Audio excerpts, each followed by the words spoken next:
코로나19로 인해서 우리가 교제하기 참 힘든 시간들을 보내고 우리 예배를 드려도 같이 함께 앉아 있기도 어렵죠. 반가운 얼굴들인데 그냥 다 마스크 쓰셨으니까 좀 서로 돌아보시 인사 한번 나누시기 바랍니다. 주의 이름 환영하고 축복합니다. 은혜 받으시기 바랍니다. 네.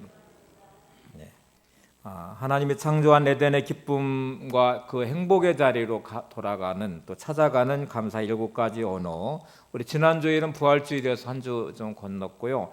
이번 주 6번째 언어를 계속 살펴보겠습니다. 다시 시작하겠습니다 하는 말씀인데 인사도 한번 다시 나누죠. 감사합니다. 다시 시작하겠습니다. 네.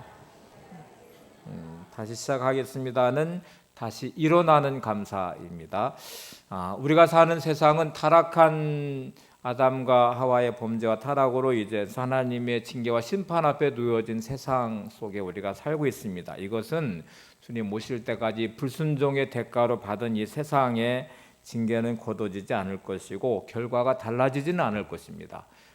주님 모실 때 새하늘과 새 땅이 이루어지는 그 세상이 될 때까지 피할 수 없는 세상인데 저도 여러분도 이렇게 환경을 내가 막 이겨가고 살아가야 되지만 내가 닥친 현실의 문제는 참 힘들고 어렵죠.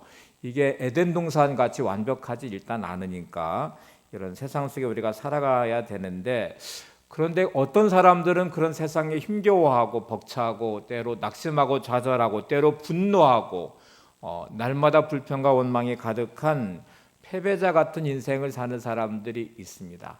또 놀랍게도 어떤 사람들은 그런 세상 속에 살면서도 감사가 넘치는 사람이 있고 기쁨 충만한 삶을 사는 사람이 있고 그 모든 것을 이기며 승리자의 삶을 살아내는 사람도 있습니다. 이런 차이가 어디서 오는 것일까요? 제가 이제 설교 시작하면서 이 두 가지 유형의 사람을 한 사람씩 샘플로 말씀을 드릴 텐데 이렇게 객관적으로 비교하기는 어렵지만 그런 유형의 모습을 한번 잘 들여다보시기 바랍니다.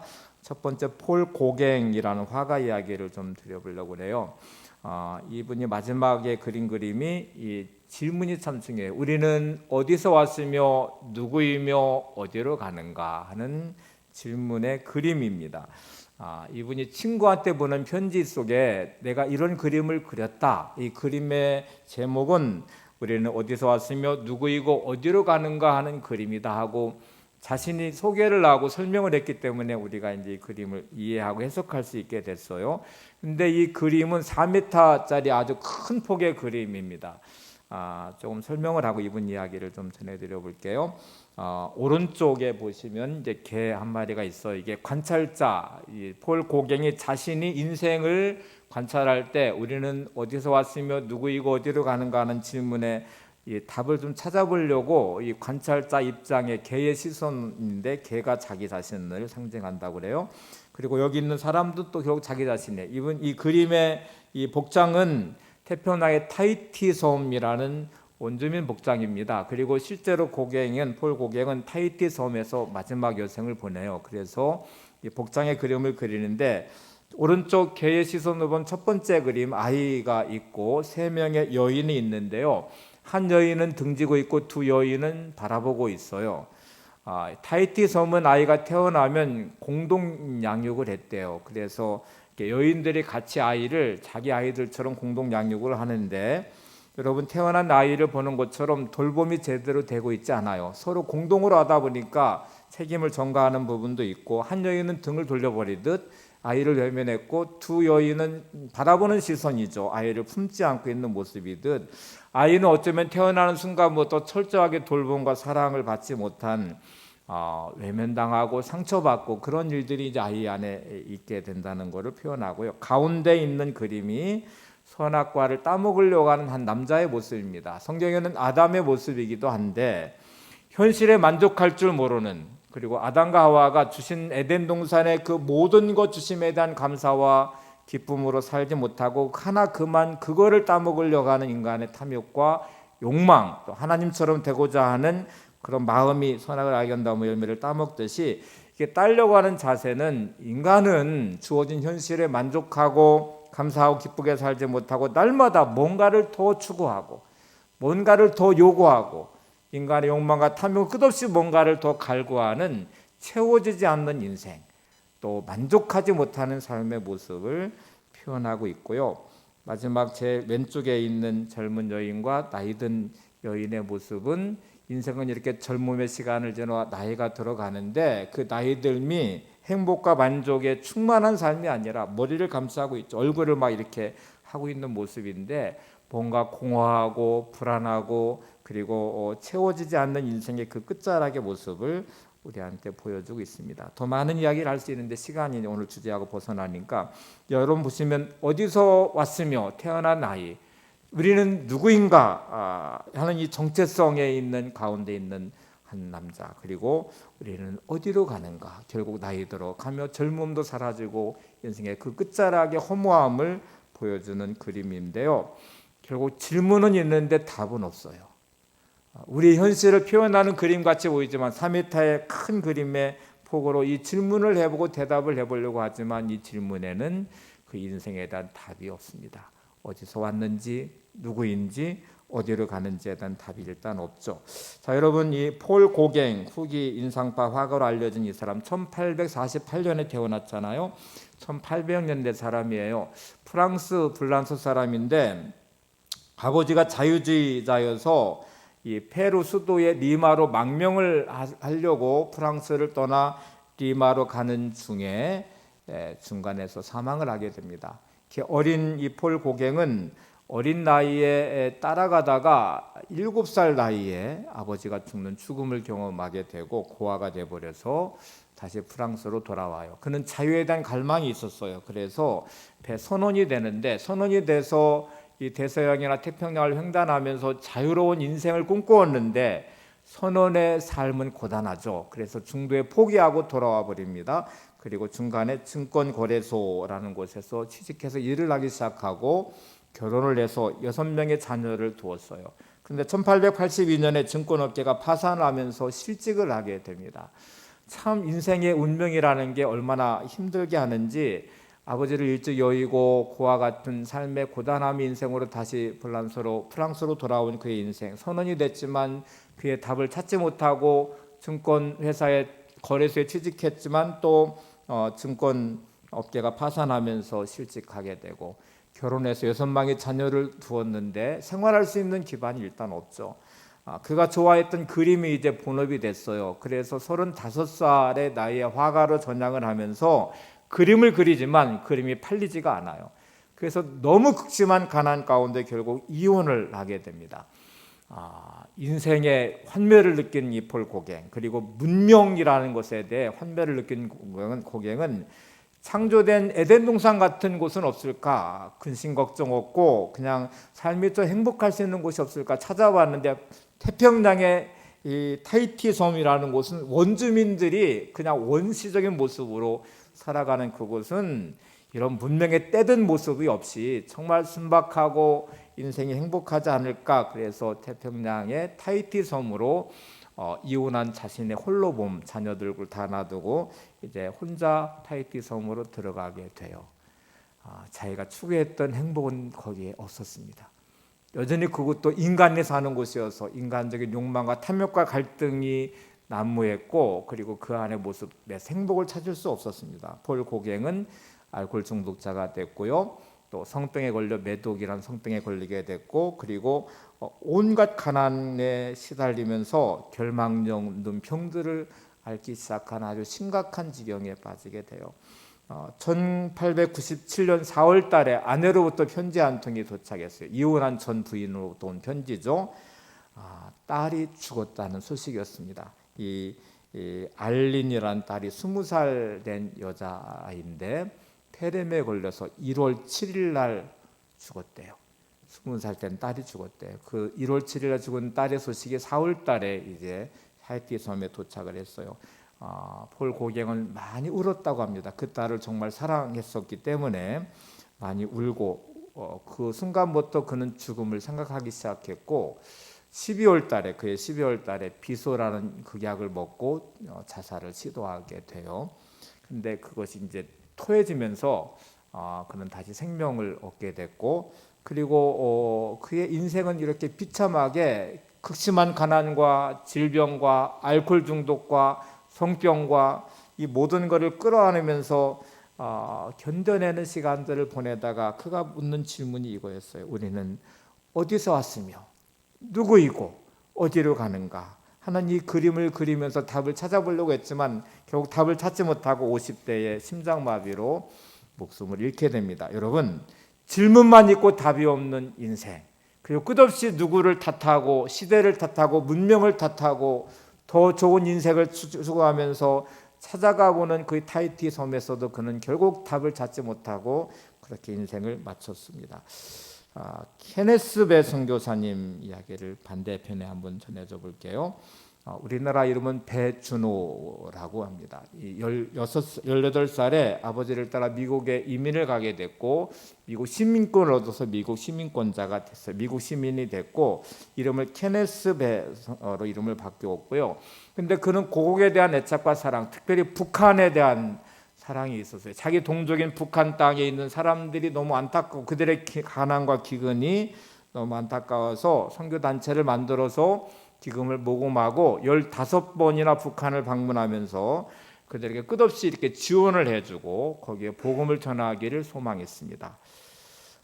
그런데 그가 이제 북한 주민을 위해서 그들의 가난과 배고픔과 그들의 체제의 안타까움을 담은 기도 영상이 북한 당국에 입수가 되면서 북한 체제를 전복시키는 반역자로 낙인이 찍혔고 15번째 입국했을 때 붙잡히게 됩니다. 그리고 재판을 받고 북한에는 노동교화형이라고 하는데요.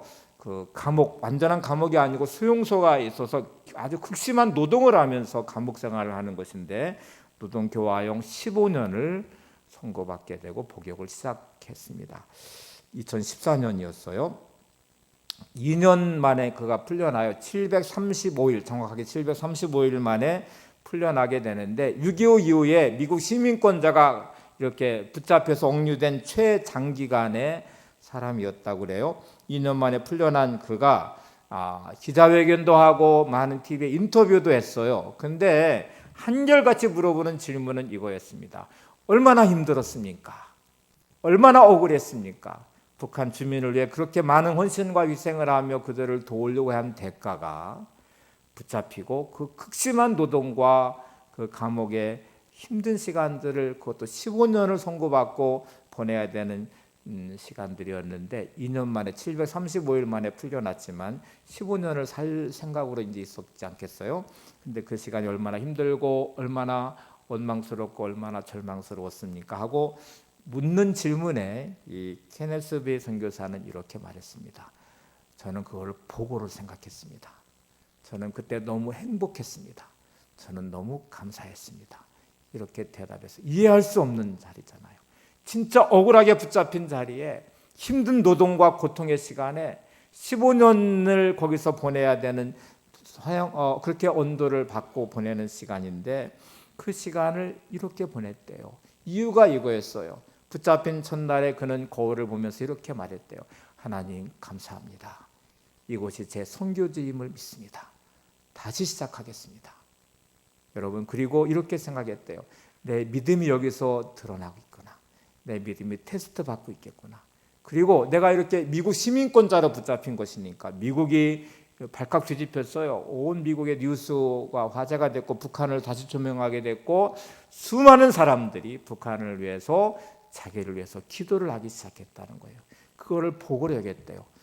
내가 이렇게 붙잡힘으로 말미암아 많은 사람들이 북한을 주목하고 이들의 인권과 배고픔의 현실을 보게 될 것이고 그리고 이것을 위해 기도할 것이니까 이게 얼마나 감사한 일인가 하고 생각하고서 저는 그 시간들이 너무 좋았대요. 복으로 여겼대요. 그리고 감사했대요. 여러분, 이 차이가 느껴지십니까? 폴 고갱이 당한 현실은 정말 힘들고 어려운 현실이죠. 정말 고통스럽죠. 정말 억울하죠. 자기의 의도와 상관없이 고아가 되어버린 자기, 그리고 8살, 7살 나이에 다시 프랑스로 돌아와 자유를 갈망하면서 직업을 받고 선원이 되고 증권거래소에 취직도 하고 또 결혼도 하고 자녀도 낳았는데 그 증권업계가 파동이 생기면서 실직자가 된 자기, 그리고 자유를 찾아서 행복을 찾아서 타히티 섬까지 왔지만 답이 없는 그의 인생. 근데 여러분, 답이 없는 인생은 불안할 수밖에 없고 두려울 수밖에 없고 절망스러울 수밖에 없습니다. 케네스 베 선교사의 행복과 기쁨과 감사와 복이라고 선언한 이유는 답이 있기 때문에 그래요. 하나님께 답이 있기 때문에, 하나님이 함께 하시김을 믿었기 때문에, 이 자리가 하나님의 주권과 섭리 아래 있음을 믿기 때문에 이곳이 붙잡힌 자리라면 다시 사역지라고 선언하고 하나님 다시 시작하겠습니다 하고 선언하는 자리이기 때문에 감사할 수 있었고, 그래서 불행하지 않았어요. 그래서 그것이 복이라고 여겼다는 거예요. 현실의 고통과 아픔과 실패와 절망을 다시 딛고 일어서서 다시 시작하겠습니다라고 선언하는 것은 정말 어려운 일입니다. 여러분이 닥친 현실의 그 아픔들을 딛고 내가 일어선다는 것, 상처를 딛고 일어선다는 것, 힘든 물질의 어려움이든 건강의 문제든 관계의 문제든 내가 닥친 현실의 문제를 내가 딛고 일어선다는 것, 다시 시작한다는 건 힘든 것인데, 여러분 그 시작은 감사합니다 하고 고백하면 시작할 수 있습니다. 그게 출발이 될 수 있습니다. 더 중요한 사실은 이렇게 고백하면 다시 우리는 내 마음을 지키며 출발할 수 있습니다. 내가 받아들이지 않으면, 인정하지 않으면 우리 인생은 절대로 거기서부터 벗어날 수가 없습니다. 한순간도 제대로 살 수가 없습니다. 이게 우리의 문제인 거예요. 내가 닥친 현실의 그 고통과 아픔을 내가 받아들이지 않고 다시 시작하겠다고 선언하고 감사하지 않으면 그 묶인 자리에서부터 우리는 절대로 벗어날 수 없습니다. 그 자리로부터 절대로 행복할 수도 없고요, 기뻐할 수도 없고요, 그 삶을 시작할 수가 없습니다. 감사할 때, 받아들일 때 우리의 마음은 지켜집니다. 여러분이 받아들이고 인정하고 감사하고 다시 시작한다고 선언할 때 그 상황과 그 사건과 그 문제 속에는 하나님의 뜻을 찾을 수 있습니다. 하나님의 주권과 섭리를 보면서 하나님 인도하시는 길을 열어갈 수 있습니다. 그곳에 기적이 나타나는 거예요. 하나님의 은혜가 임하는 것이죠. 오늘 본문에는 두 종류의 옷이 등장하잖아요. 오늘 읽은 첫 번째 옷은 아담과 하와가 스스로 만든 옷이에요. 타락한 이후에, 범죄한 이후에, 불순종한 이후에 그들의 부끄러움을 보면서 자기들이 만든 무화과나무 잎으로 만든 옷. 창세기 3장 7절을 보세요. 이에 그들의 눈이 밝아져 자기들이 벗은 줄을 알고 무화과나무 잎을 엮어 치마로 삼았더라. 선악을 알게 하는 나무 열매를 먹은 후에 눈이 밝아져서 자신의 부끄러움을 보았어요. 그리고 그 부끄러움과 수치를 가리려고 스스로 만든 무화과나무 잎으로 만든 옷, 그건 완전한 옷이 될 수 없죠. 시들고 부서지고 또 그러면 또 다시 만들어야 되는 옷이에요. 그런데 하나님은 아담과 하와를 위해서 가죽 옷을 지어서 입히십니다. 이게 두 번째 옷이에요. 창세기 3장 21절을 보세요. 여호와 하나님이 아담과 그의 아내를 위하여 가죽 옷을 지어 입히시니라. 자, 여러분 이 두 개의 옷을 놓고 한번 생각해 보세요. 아담과 하와는 하나님의 형상으로 창조된 피조물이었습니다. 하나님은 이 땅을 만드시면서 보이신 반응은 보시기에 좋았더라고 말씀하셨어요. 아담과 하와를 지으신 이외에도 그 모든 세상 만물을 보시면서 보시기에 심히 좋았다라고 말씀했습니다. 여러분 이 벗은 몸이 완벽하다는 말이 아닙니다. 이제 이거를 잘 이해하셔야 돼요.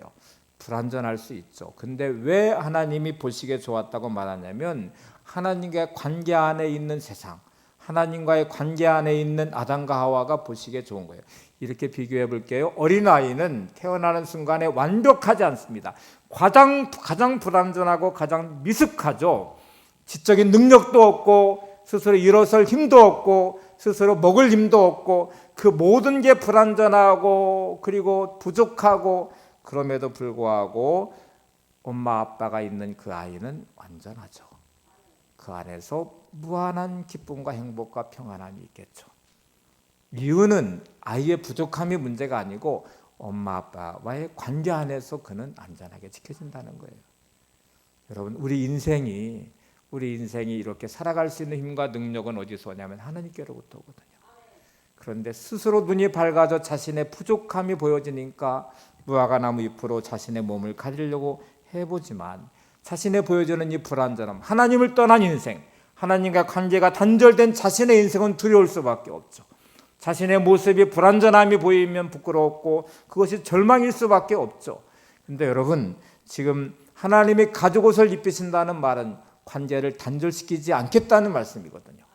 타락하고 범죄한 아담과 하와는 심판받아 멸망해야 되는데, 하나님은 그럼에도 불구하고 아담과 하와를 찾아가셔서 내가 너희들과의 관계를 단절시키지 않겠다. 너희들은 나를 떠나고 나를 피해 숨고 두려워하지만 나는 너희들을 버리지 않는다 하는 것이 가죽옷을 지어서 입히신 모습이에요. 관계를 계속하시겠다는 말씀이거든요. 여러분, 우리가 살아가면서 무너지는 자리를 잘 보세요. 하나님과의 관계가 단절된 자리입니다. 하나님은 나를 찾으시는데 나는 외면해버려요. 하나님은 나를 부르시는데 나무 뒤에 숨듯이 두려워하고 있어요. 하나님을 떠나고 있어요. 떠난 나는, 불완전한 나는 두려울 수밖에 없죠. 현실 앞에 염려할 수밖에 없죠. 절망할 수밖에 없죠. 내 현실이 보여지니까, 내 연약함과 무능함이 보여지니까. 근데 여러분, 우리 인생은 하나님과 관계를 맺고 살도록 창조되었습니다. 그때만 에덴의 행복을 누릴 수 있어요. 하나님과 동행하는 삶이 될 때 우리는 답을 찾는 인생이 될 수 있어요. 그리고 그것이 우리의 삶을 온전하게 하죠. 우리는 늘 만족하며 살 수 있는 인생은 없어요. 내가 원하는 대로 되는 인생도 없어요. 삶은 늘 이런 불확실한 현실 앞에 예기치 않은 일들이 생겨요. 코로나19가 누가 예상했던 거예요. 근데 이 세상은 여기에 묶여버렸잖아요. 그리고 무너지는 수많은 사람들, 고통당하는 수많은 사람들, 어려움에 처한 수많은 사람들 우리가 보고 있습니다. 여러분, 다윗의 고백과 같이 사망의 음침한 골짜기를 지날지라도, 죽을 것 같은 환경 가운데 처해 있고 그곳에 지나도 다윗은 뭐라고 말하냐면 나는 두려워하지 않는다, 염려하지 않는다. 왜냐하면 주께서 나와 함께 하심이라. 해를 두려워하지 않는 것. 여러분, 내가 전혀 예상치 못한 사망의 음침한 골짜기를 지나도 하나님이 나와 함께 하심을 믿으면 답이 있는 인생을 살게 될 것입니다. 그러면 두려워하지 않게 될 것입니다. 이게 우리의 삶의 모습이어야 되죠. 인생을 살다 보면 예기치 못한 꼬이는 상황들이 참 많아요. 그리고 어쩌면 묶여버린 나의 삶은 매듭을 져야 새롭게 출발하는데 매듭 지어지지 않는 인생, 답이 없는 인생처럼 보이는 그 순간에 그 자리에 여러분 다시 시작할 수 있습니다. 하나님과 함께 하시면 돼요. 주님의 인도를 받으시면 돼요. 그러면 우리는 언제든 다시 시작할 수 있습니다. 컴퓨터가 바이러스를 먹으면 재부팅해요. 다시 껐다가 다시 키면서 이걸 치료를 해서 컴퓨터를 재부팅하는 경우 많아요. 리셋한다고 말하기도 하잖아요. 우리 인생을 하나님과 함께 재부팅하시면 됩니다. 리셋하시면 돼요. 아이가 도화지를 그림을 그리다가 망쳐버리면 엄마 아빠에게 하나 더 주세요 이렇게 다시 그리면 돼요. 우리 인생이 엉망진창이 된 것 같이 보여도요, 하나님 앞에 나가시면 하나님은 새로운 인생의 시간을 주셔요. 새로운 도화지를 받으시면 돼요. 다시 그리시면 돼요. 그렇게 시작하시면 돼요.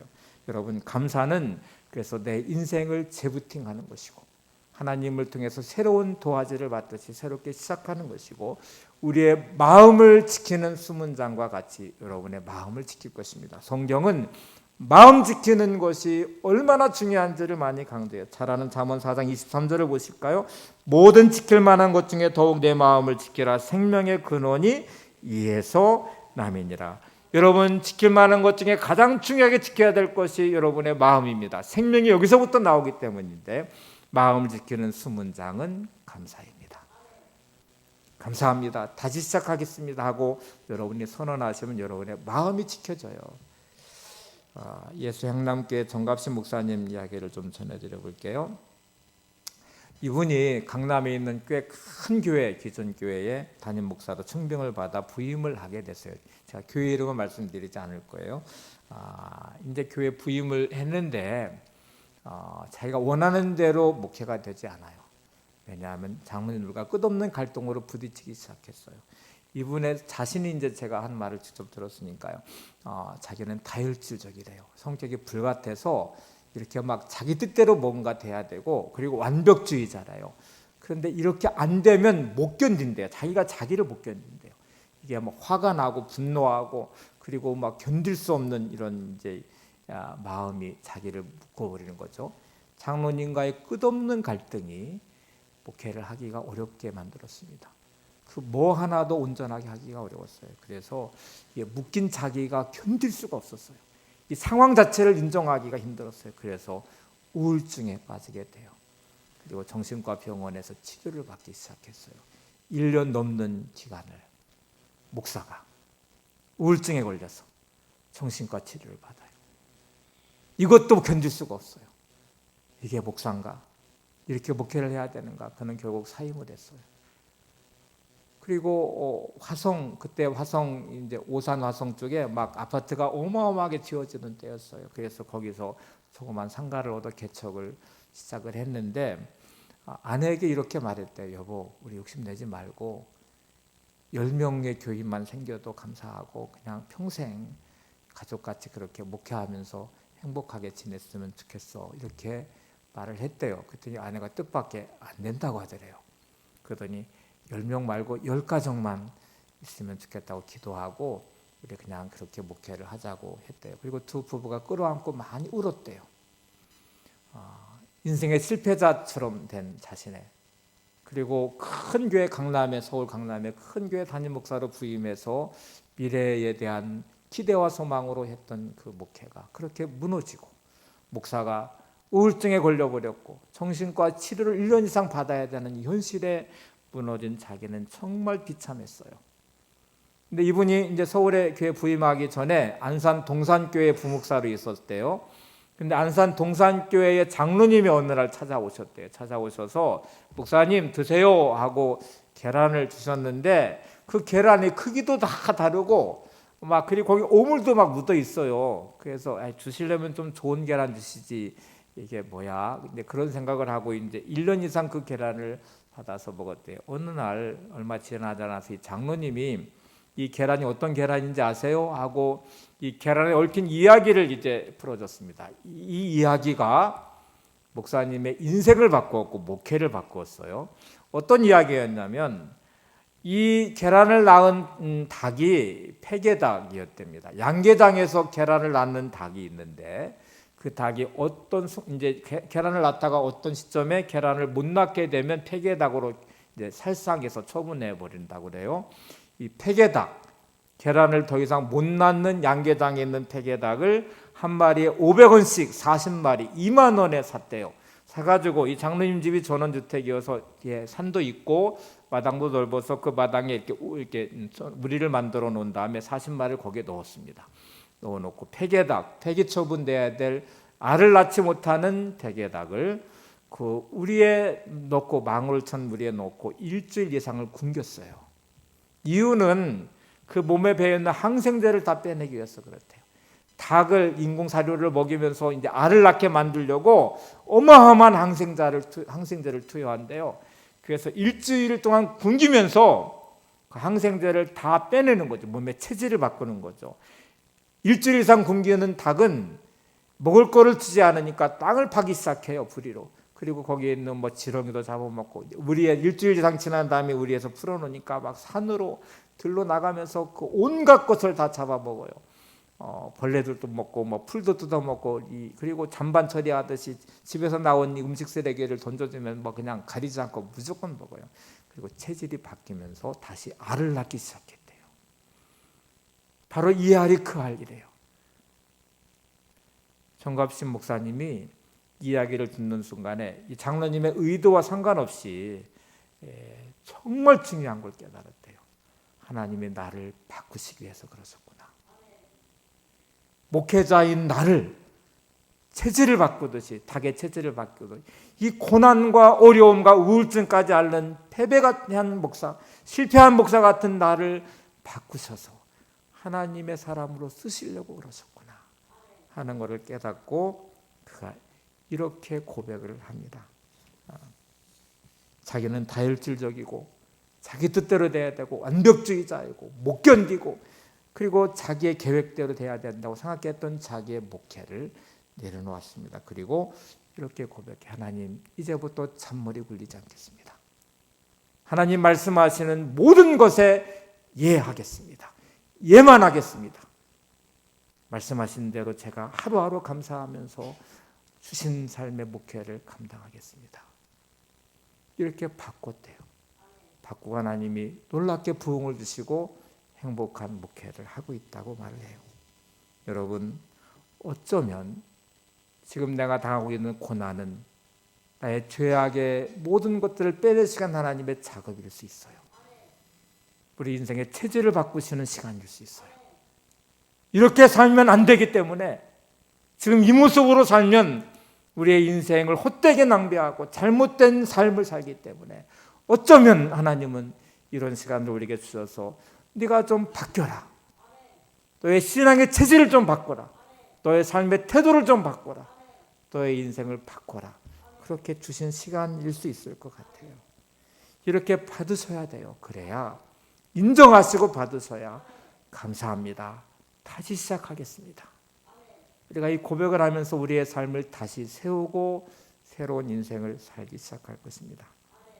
여러분, 지금 나의 체질을 바꾸시는 하나님의 시간, 나의 삶을 바꾸시는 하나님의 시간, 코로나19라는 이 힘들고 어려운 시간들이 한국교회는 어쩌면 한국교회의 체질을 바꾸는 시간일 것 같기도 해요.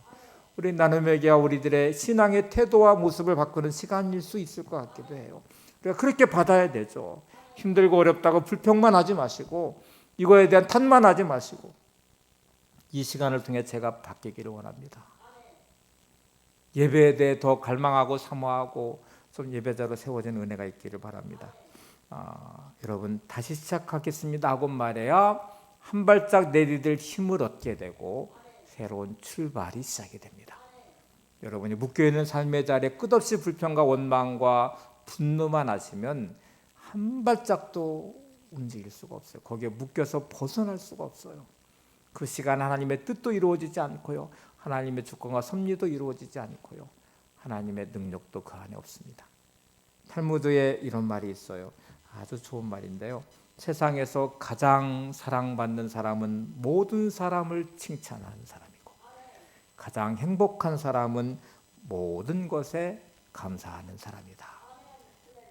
여러분, 사랑받는 사람이 되고 싶으시면 모든 사람을 칭찬하는 사람이 되시기 바랍니다. 끝없이 누군가를 판단하고 정죄하고 미워하시면 여러분도 누군가의 판단과 정죄를 받게 돼요. 주변에 사람이 사라져요.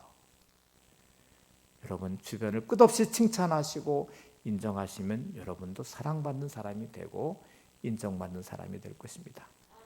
정말 행복하고 싶으시면 모든 것에 감사하는 사람이 되시기 바랍니다. 감사해야 행복해져요. 불평과 원망을 하기 시작하면 여러분 내 삶의 자리가 어디든지 지옥을 경험하게 될 것입니다. 여러분의 삶에가 어디든지 불행한 내 인생을 보게 될 것입니다. 스스로도 불행하다고 말하고 스스로 인생도 비관하고 스스로도 저주하는 인생이 될 것입니다. 이게 무서운 비밀이에요. 여러분 사랑받기 원하시면 칭찬하는 사람이 되시고 행복하기를 원하시면 감사하는 사람이 되시기 바랍니다. 창조신앙을 갖는다는 것, 그거는 에덴 동산의 모든 것 하나님이 주셨음을 고백하며 감사하는 것이에요. 그 모든 것을 누리며 사는 거예요. 기쁨으로 사는 거예요. 하나님이 금하신 선악을 알게 하는 나무 열매 하나에 대한 갈증과 갈망을 갖는 순간에 에덴 동산은 더 이상 행복하지 않아요. 그리고 자기 인생도 행복하지 않아요. 감사하며 사는 것, 마치 여러분 인생의 답을 가지고 사는 것입니다. 답을 가지고 산다는 게 얼마나 중요한지 아세요? 답이 없는 인생은 답답해요. 답이 없는 인생은 불안해요. 답이 없는 인생은 두려울 수밖에 없어요. 근데 답이 있는 인생은 하루하루가 기대가 되는 삶입니다. 이렇게 제가 생각을 해봤어요. 공부를 정말 잘 열심히 해서 시험을 맞이하는 아이, 공부를 전혀 하지 않고 시험을 맞이하는 아이는 달라요. 완전히 달라요. 공부하지 않은 아이는 시험 문제의 답이 일단 그에게 없습니다. 답이 없는 아이는 시험이 싫어요. 싫고 힘들고 그리고 피하고 싶죠. 근데 여러분 충분히 공부하고 충분히 준비하고 모든 문제의 답을 가지고 있는 아이는요, 시험 보는 시간이 기대가 되죠. 자기 실력이 드러나잖아요. 자기의 실력이 사람들한테 보여지게 될 거잖아요. 그러면 답이 있는 아이는 시험을 즐기게 될 것입니다. 여러분 힘들고 어려운 삶의 문제는 시험이죠. 근데 하나님께 답이 있어요. 이거를 믿으시면 하나님과 동행한 여러분의 삶은 기대가 될 것입니다. 내가 지금 힘들고 어렵지만 내가 이 삶의 문제, 물질의 문제든 건강의 문제든 관계의 문제든 하나님, 내게는 답이 없지만 하나님께 답이 있음을 제가 믿어요. 이 믿음으로 하나님과 함께하는 이 삶을 제가 기대합니다 하고 생각하시면 그 모든 삶이 얼마나 귀하겠어요. 여러분, 감사로 다시 시작하는 인생은 마치 오뚜기 같은 인생이 될 것입니다. 오뚜기의 특징은 어느 곳에서 공격을 당해 넘어지든지 다시 일어난다는 사실이에요. 말씀을 내 중심에 놓고 하나님과 함께하는 인생은 오뚜기 인생과 같이 어떤 공격을 받아도 어떤 문제가 있어도 우리는 다시 일어날 것이고 다시 시작할 것이고 우리의 삶을 살아가게 될 것입니다. 제가 그래서 프로와 아마추어의 차이라는 글을 보면서 무릎을 쳤어요. 이 차이가 너무너무 크더라고요. 한 40여 가지를 말하고 있는데 여기는 잠깐 필요한 부분만 제가 인용을 해볼 거예요. 같이 한번 보세요. 프로는 기회가 오면 우선 잡고 보지만 아마추어는 생각만 하다가 기회를 놓친다. 프로는 뛰면서 생각하지만 아마추어는 생각하고 나서 뛴다. 프로는 행동으로 보여주고 아마추어는 말로 보여준다. 프로는 놀 때 최고로 놀지만 아마추어는 놀 줄 모른다. 프로는 해보겠다고 하지만 아마추어는 안 된다고 한다. 프로는 지금 당장 좋아하지만 아마추어는 나중에를 좋아한다. 여러분, 저와 여러분은 신앙에 반드시 프로가 되셔야 됩니다. 이유가 있어요. 아마추어는 취미로 하는 거잖아요. 취미로 하는데 프로는 자기의 직업이에요. 그걸로 사는 거거든요. 저와 여러분은 말씀으로 살아야 돼요. 신앙으로 살아야 돼요.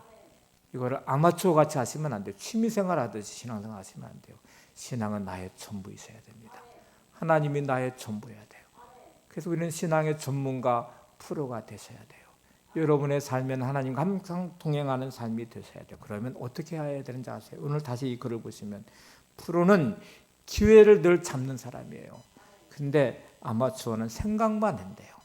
신앙생활은 여러분의 삶으로 살아내는 것이지 생각만으로 하는 게 아닙니다. 프로는 뛰면서 생각하는데 아마추어는 생각하다가 뛰지도 못하고 어떤 데는 뒷북을 치듯이 그렇게 뛴대요. 프로는 행동으로 보여주는데 아마추어는 말로만 보여준대요. 여러분의 신앙은 여러분의 삶으로 보여주십니까? 말로만 보여주고 있습니까? 프로는 놀 때에도 마음껏 논대 삶을 즐길 줄 안다는 말이에요. 아마추어는 놀 때도 놀 줄 모른대요. 쉼이 없는 인생이죠. 프로는 해보겠다고 말하는데 아마추어는 안 된다고부터 말한대요. 신앙의 프로라면 믿음으로 행동하는 사람이셔야 됩니다. 하나님 말씀하실 때 언제나 예 하고 순종하는 사람이 되셔야 돼요. 프로는 지금 당장을 좋아하는데 아마추어는 나중에라는 말을 좋아한대요. 여러분, 믿음은 행동하는 것이고요. 믿음은 지금 시작하는 것입니다. 지금 감사하는 것입니다. 신앙의 프로가 되시기를 바랍니다. 옆에 분 한번 보십니다. 신앙의 프로가 됩시다. 네. 우리가 믿음장이라고 말한 히브리서를 딱 보시면 이게 얼마나 극명하게 드러나는지 아세요? 노아하고 아브라함만 볼 거예요. 히브리서 11장 7절 8절에 보시면 노아와 아브라함을 이렇게 성경은 말씀해 주고 있습니다. 믿음으로 노아는 아직 보이지 않는 일에 경고하심을 받아 경외함으로 방주를 준비하여 그 집을 구하였으니 이로 말미암아 세상을 정죄하고 믿음을 따르는 의의 상속자가 되었느니라. 믿음으로 아브라함은 부르심을 받았을 때에 순종하여 장래 유업으로 받을 땅에 나아갈새 갈 바를 알지 못하고 나아갔으며.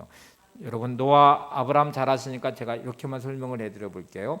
이 말씀이 무슨 말이냐면 노아는 아직 보이지 않는 홍수 심판이 내리지 않았는데 말씀 하나 붙잡고 산 위에 방주라는 거를 만들어요. 만드는데 그 긴 시간 동안 만드는 동안 사람들이 얼마나 비아냥거리겠어요. 산 위에 방주를 만드는데 그 방주도 참 이상한 모양이에요. 축구장보다 더 큰 방주인데 거기에 동력이라는 게 없어요. 돛도 없고 노도 없고 그냥 이상한 형태의 방주를 만들어요. 근데 노아는 순종해요. 사람들이 뭐라고 하든지 개의치 않고 순종해요. 방주를 다 만드신 다음에 이제 짐승들을 거기에 들여보내는 거에 대한 말씀을 하시거든요. 처음에는 암수 한 쌍씩 해서 2마리씩 들여보내라고 하더니 갑자기 또 하나님은 암수 7쌍씩이라고 말하더니 또 갑자기 또 암수 2쌍씩이라고 말해요. 처음에는 들여보내라 하고 마치 노아에게 모든 것을 하라고 말씀하시든지 또 조금 지나다가 가만히 있어라 내가 다 데려올 거야 이렇게 말씀하시고 왔다 갔다 막 하세요. 나중에는 이유가 다 드러나게 되는데 근데 놀랍게 노아는 한마디 질문도 하지 않아요. 말씀하신 것에 예 하고 순종만 해요. 이게 노아입니다. 그 방주가 노아의 가족을 구원했어요. 아브라함 갈 바를 알지 못하는데 어디로 가라고 말씀하는데 우리는 따지죠. 계획은 있으신가요? 어디로 가는지 미리 보여줄 수 있나요? 이렇게 따지는데 아브라함의 믿음을 이렇게 말합니다. 부르심을 받았을 때 순종하여 장래 유업을 받을 땅에 나갈새 갈 바를 알지 못하고 나갔으며 순종하는 아브라함을 보여주고 있어요. 믿음은 계산하는 것이 아닙니다. 믿음은 따지는 것이 아닙니다. 믿음은 순종하는 것입니다. 믿음은 말로만 하는 것이 아닙니다. 믿음은 행동하는 것입니다. 여러분 신앙의 프로가 되셔야 돼요. 가죽옷을 입히신 거를 한번 다시 오늘 본문을 돌아가 보세요. 왜 하나님은 그 많은 옷들 중에 가죽옷을 입혀서 관계 회복을 원하셨을까? 가죽옷은 어떤 짐승이든 죽여야만 돼요. 피 흘려야 돼요. 피 흘림의 대가가 가죽옷이에요.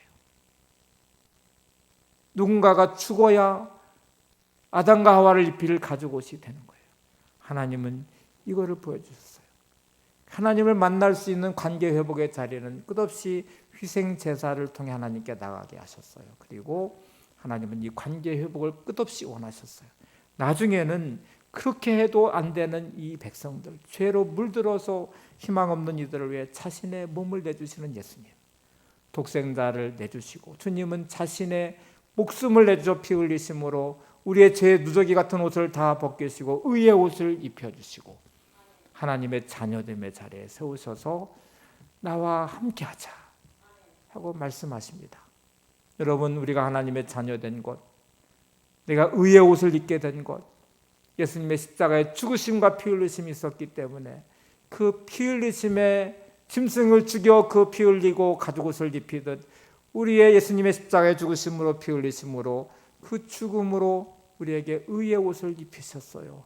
그리고 자녀되게 하셨어요. 그리고 우리와 함께 하자고 하세요.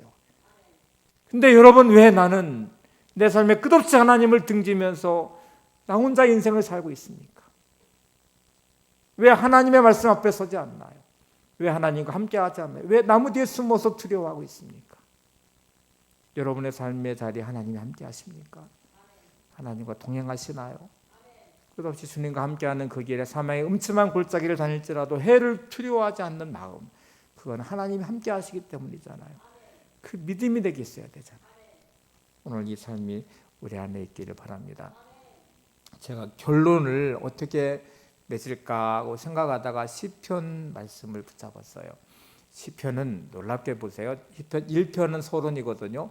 복 있는 사람은 이렇게 시작해요. 그래서 시편 1편의 시작은 복 있는 인생이 어떤 것인지 지금부터 내가 말할 거야 하고 말하듯이 시작을 해요. 시편의 마지막이 149편, 150편 결론이거든요.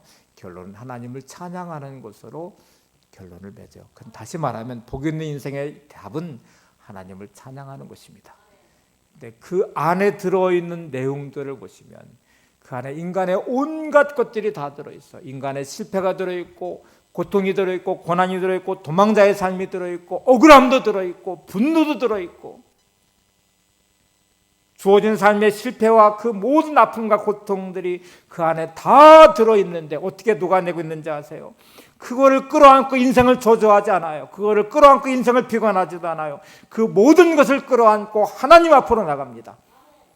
하나님의 말씀 붙잡고 인내합니다. 기도로 부르짖으며 하나님의 은혜를 구합니다. 그리고 하나님과 함께하는 인생으로 일어서서 그 입술로 하나님을 찬양합니다. 하나님을 예배합니다. 그게 시편의 결론이에요. 보기에는 인생이 어떤 인생을 말하지만 그 안에 들어있는 게 평탄한 인생과 원하는 대로 되는 인생과 내가 막 누구보다 더 부자가 되고 더 출세하고 그런 게 들어있잖아요. 온갖 아픔과 상처와 고통과 눈물과 실패와 억울함과 도망자의 삶과 그 모든 광야의 시간들이 들어있어요. 그런데 그 모든 것을 저주하지 않고요, 하나님 앞에 끌어와요. 그리고 다시 시작하겠습니다. 하나님과 함께 하겠습니다. 그리고 맺은 결론은, 시편은 편집한 거거든요. 그 결론은 이렇게 맺습니다. 시편 149편과 150편을 그대로 읽고 설교를 마칠 거예요. 여러분의 삶이 어느 자리에 있든지 하나님과 함께 하시면서 회복하시고, 이게 여러분의 결론이 되시기를 바랍니다. 여러분의 고백이 되시고 찬양이 되시기를 바랍니다.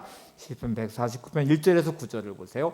할렐루야, 새 노래로 여호와께 노래하며 성도의 모임 가운데에서 찬양할지어다. 이스라엘은 자기를 지으신 이로 말미암아 즐거워하며 시온의 주민은 그들의 왕으로 말미암아 즐거워할지어다. 춤추며 그의 이름을 찬양하며 소고와 수금으로 그를 찬양할지어다. 여호와께서는 자기 백성을 기뻐하시며 겸손한 자를 구원으로 아름답게 하심이로다. 성도들은 영광 중에 즐거워하며 그들의 침상에서 기쁨으로 노래할지어다. 그들의 입에는 하나님에 대한 찬양이 있고 그들의 손에는 두 날 가진 칼이 있도다. 이것으로 문나라에 보수하며 민족들을 벌하며 그들의 왕들은 사슬로 그들의 귀인은 철거랑으로 결박하고 기록한 판결대로 그들에게 시행할지로다. 이런 영광은 그의 모든 성도들에게 있도다. 할렐루야. 150편 1절에서 6절을 보세요. 제일 마지막 시편의 제일 마지막 장입니다. 할렐루야, 그의 성소에서 하나님을 찬양하며 그의 권능의 궁창에서 그를 찬양할지어다. 그의 능하신 행동으로 찬양하며 그의 지극히 위대하심을 따라 찬양할지어다. 나팔소리로 찬양하며 비파와 수금으로 찬양할지어다. 소고치며 춤추어 찬양하며 현악과 퉁소로 찬양할지어다. 큰 소리 나는 재금으로 찬양하며 높은 소리 나는 재금으로 찬양할지어다. 호흡이 있는 자마다 여호와를 찬양할지어다. 할렐루야.